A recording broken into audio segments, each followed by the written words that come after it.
You know, this actually happens quite often. I hear a piece of audio, a voiceover that's been recorded with a really good microphone in a really good quality studio situation, but it has no EQ, it's got no compression, it just has no sizzle to it. And if you need the example of it, right, you're hearing me at this moment fully processed, but let me just show you the quick A/B on it.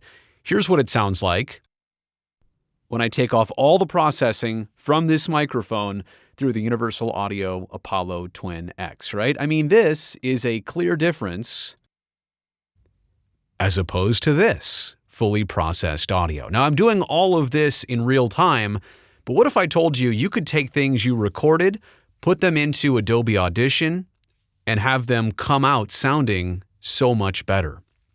Let me show you exactly how this is done.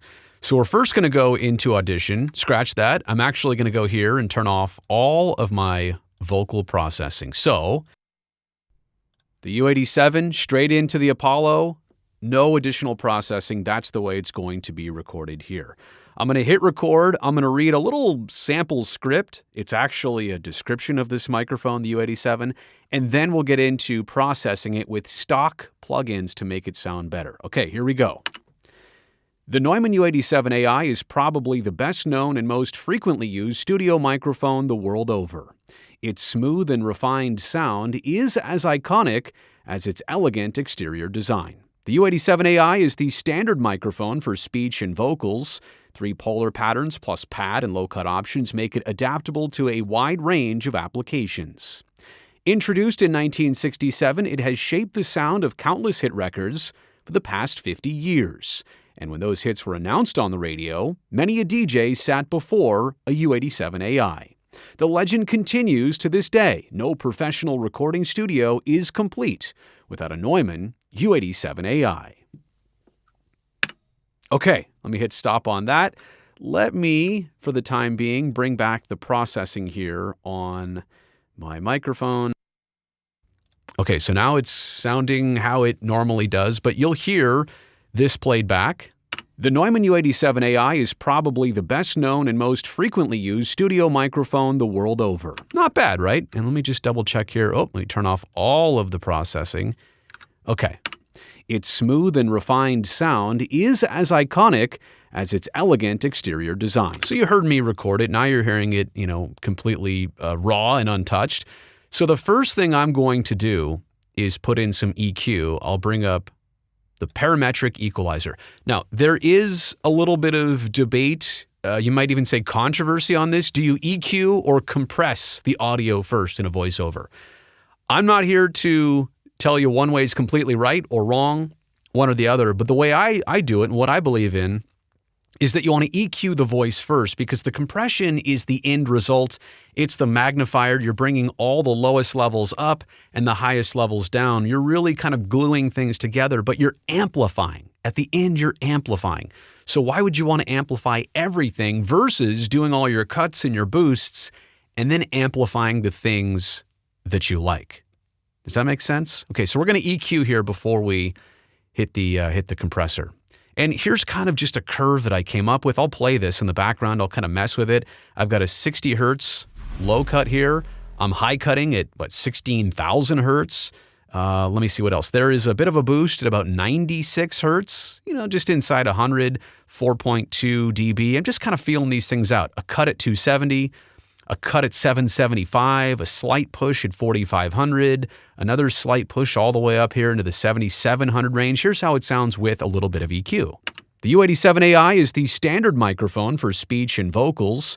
3 polar patterns plus pad and low-cut options. It sounds a little bit, it's got more of a V shape to it. Now watch this. I'll play it. I'll turn the EQ on and off as we go. You'll watch where my mouse is, that little green button right there. When it's off, I'm taking the EQ away to make it adaptable to a wide range of applications. Introduced in 1967, it has shaped the sound of countless hit records for the past 50 years. And when those hits were announced on the radio, many a DJ sat before a U87 AI.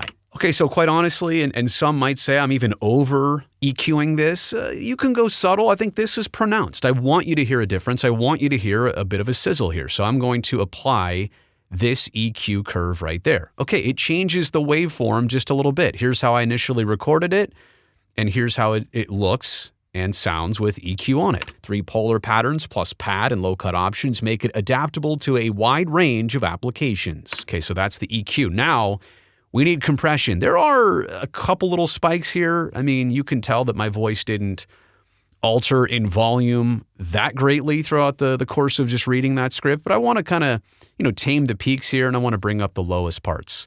So now I'll highlight this entire thing. I'll go into effects, I'll go into amplitude and compression, I'll go into single band compressor. Now you can see here with the levels that if I set my threshold at about 15.2 dB, negative 15, that's going to kind of cut. It basically, think of these as treetops up here. I'm going to cut below those treetops at that 15 dB mark, right? So I'll show you what that looks like. By the way, the ratio is 4:1. That's fairly common.